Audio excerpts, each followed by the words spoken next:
दोस्तों आप जो बनना चाहते हैं वो आप बन सकते हैं। दुनिया में जो कुछ भी आप करना चाहते हैं आप कर सकते हैं। बस आपको पता होना चाहिए कि आपकी मंजिल क्या है और आपकी मंजिल ऐसी है कि आप उसे आसानी से हासिल कर सकते हैं। आप अपनी मंजिल को पढ़ाई के जरिए आसानी से हासिल कर सकते हैं।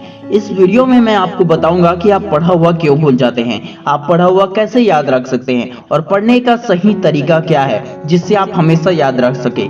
कितना भी बड़ा क्वेश्चन हो उसे एक बार में कैसे याद करें। दोस्तों आप लोग वीडियो देख लेते हैं पर बहुत सारे दोस्त ना तो लाइक करते हैं और ना ही कमेंट और ना तो शेयर करते हैं किसी के साथ। इससे हमारी मेहनत बेकार हो जाती है। तो प्लीज इस वीडियो को लाइक शेयर कमेंट सब्सक्राइब जरूर करना, ये बिल्कुल फ्री है दोस्तों। अब हम मेन पॉइंट पर आते हैं। मान लीजिए कि आप किसी ऐसे रास्ते पर चल रहे हैं जो बहुत टेढ़ा मेढ़ा है और आप उस रास्ते पर पहली बार चल रहे हैं। आपको उस रास्ते का ज्ञान ही नहीं है। पहली बार तो किसी और के दिखाए हुए रास्ते पर चलकर मंजिल तक पहुंच गए, लेकिन आपको उसी रास्ते पर अब दूसरी बार जाना है और आपको अब ना तो कोई रास्ता दिखाने वाला मिलेगा और ना ही आपको ठीक से समझ में आ रहा है कि कैसे जाना है। जब आप दूसरी बार उस रास्ते पर चलेंगे तो आपको कुछ भूला भूला सा लगेगा, लेकिन जब बार बार उसी रास्ते पर चलना होगा आपका तो आपको आंख बंद करके भी वह रास्ता याद हो जाएगा।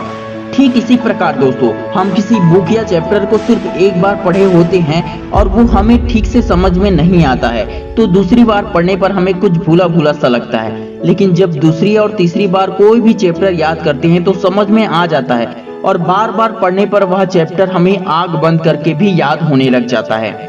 दोस्तों पढ़ाई किया हुआ क्यों भूल जाते हैं ये तो आपको समझ में आ गया होगा और ये भी समझ में आ गया होगा कि हमेशा याद कैसे रखें। फिर भी कोई सवाल हो तो कमेंट करके हमसे पूछ सकते हैं। और अब बात करते हैं कि पढ़ाई करने का सही तरीका क्या है और बड़े से बड़े क्वेश्चन को याद कैसे करें। दोस्तों जब कोई मूवी बनती है तो वह एक बार में ही नहीं बनती है और ना ही उसकी शूटिंग एक बार में कंप्लीट हो जाती है। हर एक सीन को छोटे छोटे भाग में डिवाइड किया जाता है और कई अलग अलग जगहों पर जाकर कई महीनों की मेहनत से एक मूवी कंप्लीट होती है।